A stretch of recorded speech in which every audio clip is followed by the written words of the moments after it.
And as recovery efforts continue following that deadly avalanche in California we told you about just a short time ago, Fox 2 meteorologist Haley Fitzpatrick takes a closer look at what causes them and why they can be so dangerous.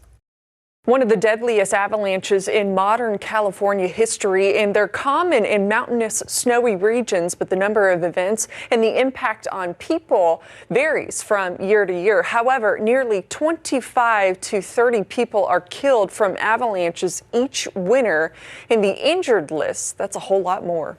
Avalanches are most common during the snowy parts of winter and the spring months, roughly December through April, when fresh snow, high winds, and temperature changes make snowpacks unstable. They're much more frequent in the western United States because those areas have mountains at higher elevations and frequent heavy snow.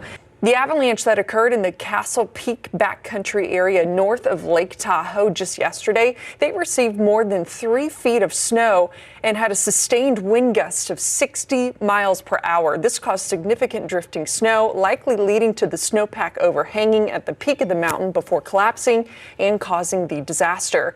Backcountry terrain is much different from the terrain at area ski resorts, meaning they do not have avalanche mitigation measures that resorts use to reduce danger. So natural conditions play a larger role. Many avalanche warnings are still in place through Thursday, and avoiding travel on and under slopes with the slope angle steeper than about 30 degrees is warranted.